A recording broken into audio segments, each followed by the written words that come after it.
الحمد لله وكفى وسلام على عباده الذين اصطفى أما بعد فأعوذ بالله من الشيطان الرجيم بسم الله الرحمن الرحيم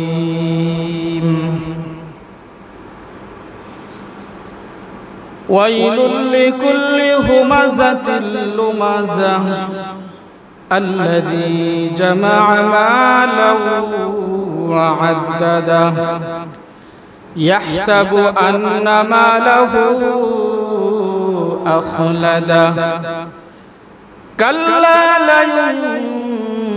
لينبذن في الحطمة وما أدراك ما الحطمة نار الله الموقدة التي تطلع على الأفئدة إنها عليهم مؤصدة في عماد ممددة آمنت بالله صدق الله المولانا العظيم وصدق رسوله النبي الأمي الكريم ونحن على ذلك لمن الشاهدين والشاكرين والذاكرين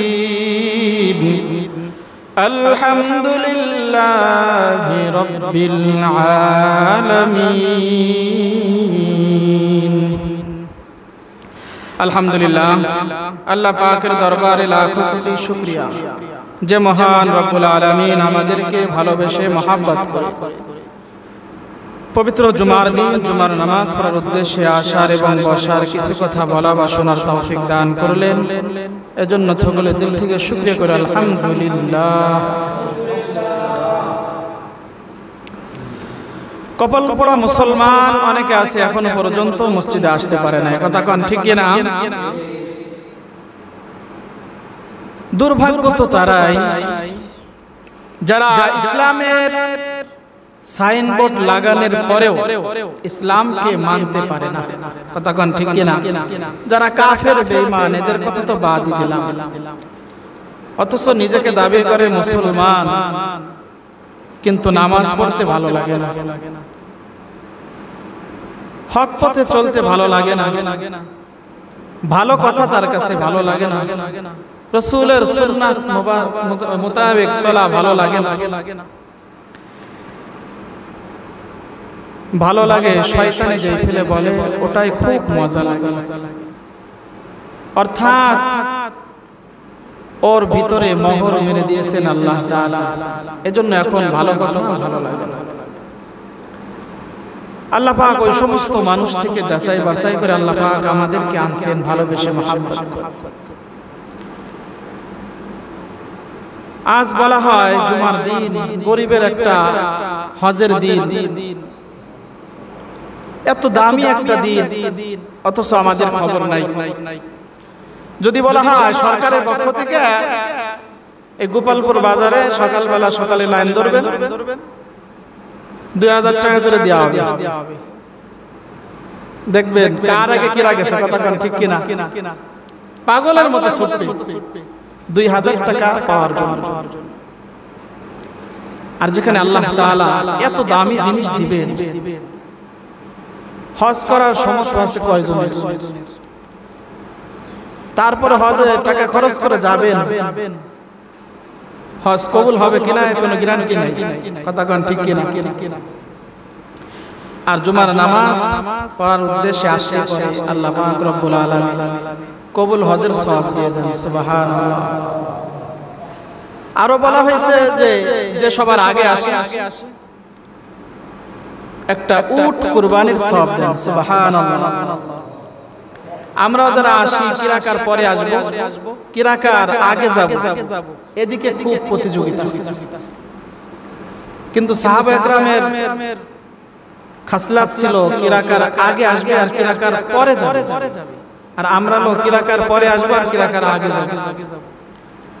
জুমার নামাজে পাঁচ ওয়াক্তের নামাজের তো খবরই নাই, জুমার নামাজে যখন আসি 2 রাকাত পড়েই দৌড়, কথা কোন ঠিক কিনা, আর কোন খবর।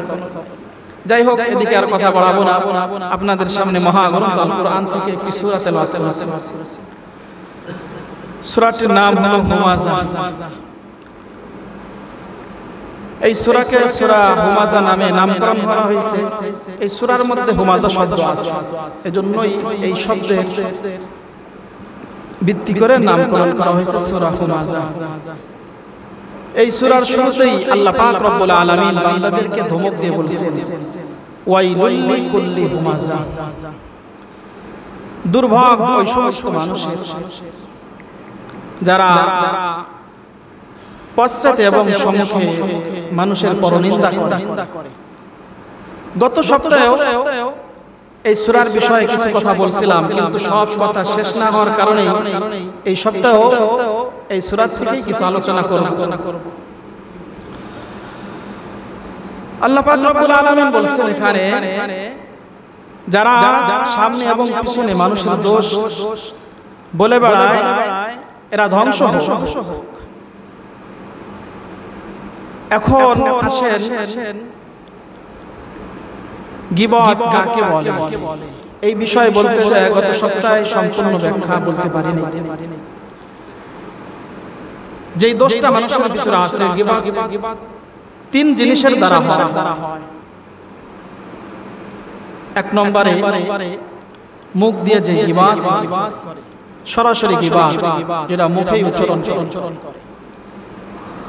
একজনের মধ্যে দোষ আছে, ওই দোষটা আরেকজনের কাছে বলে বেড়ানো, এটার নাম হলো গীবত।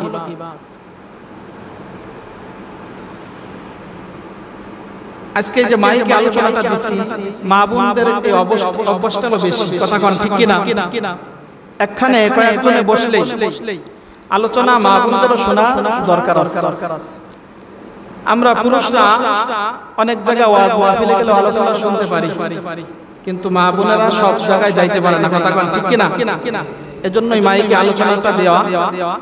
এলাকার যারা মা বোনেরা আছেন সকলেই একটু যদি কাজে থাকেন, কাজটাকে একটু বন্ধ করে আজকের দিনের মতো একটু কথাগুলো কান দিয়ে শুনবেন। আওয়াজ যাইতেছে, একটু দিলের কান দিয়ে কথাগুলো শোনার চেষ্টা করবেন।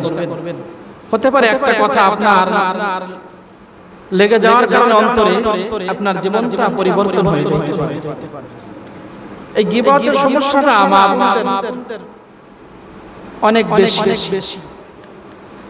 4 জন 5 জন এক জায়গায় মহিলারা বসে একজন আরেকজনের মাথায় উকুন মারবে আর অন্যের দোষ বলে বেড়াবে, এটা অধিকাংশ মহিলাদের খাসলাত, কথা কোন ঠিক কিনা। বলবে যে অমুকের বাড়ির মেয়ে অমুকের সাথে চলে গেছে, জানিস না, প্রথম শব্দ এই, কথা কোন ঠিক কিনা।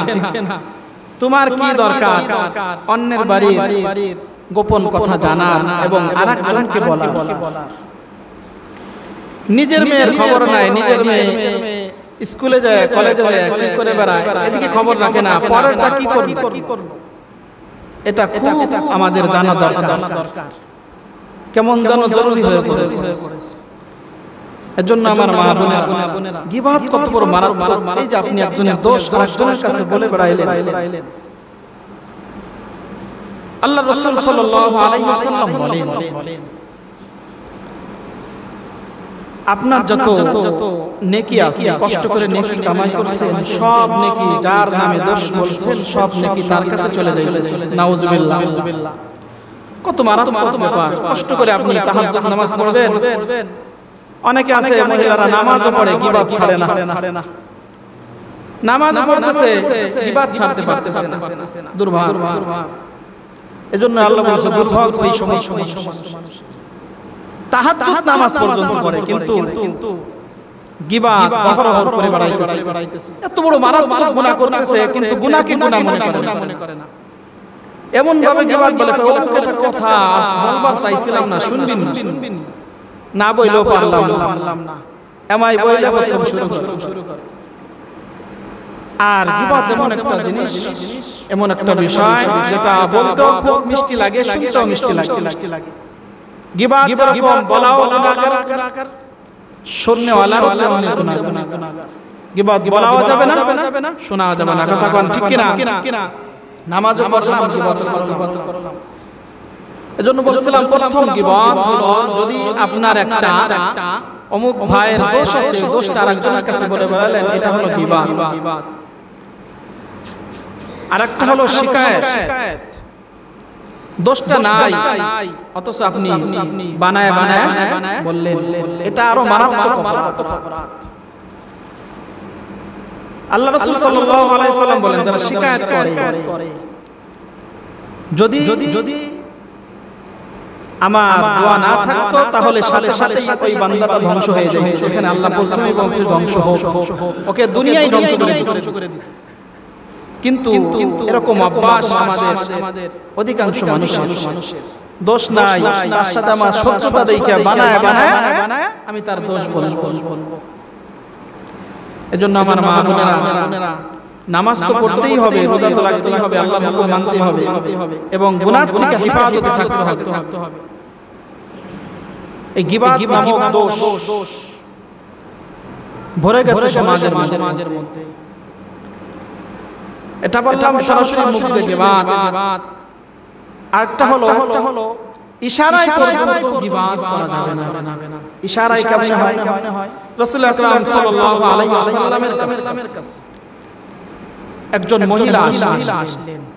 ওই মহিলাটা ছিল খাটো একটা মহিলা। তার আম্মা জান আয়েশা সিদ্দিকা রাদিয়াল্লাহু তাআলা আনহা বসে রইছেন। প্রথমেই আয়েশার নজর পড়ছে মহিলাটা আসছে। রাসূল একটা কাজে ব্যস্ত ছিলেন, রাসূল খেয়াল করেন নাই। এজন্য আম্মা জান আয়েশা সিদ্দিকা রাদিয়াল্লাহু তাআলা আনহা ইশারায় দেখাইতেছে যে ওই বাইতুল মানে ইশারা দিয়ে বলতেছে। রাসূল চোখটাকে গরম করলেন। আর তারা তো খুব জ্ঞানী লোক ছিলেন সাহাবায়ে কেরাম। যখন চোখ গরম করছে তখন আর বলে নাই। ওই মহিলা যাওয়ার রাসূল বলতেছে তুমি তাকে ইশারা মানে এর আগে একবার আসলে ইশারায় বলতে গাইতে লোকটা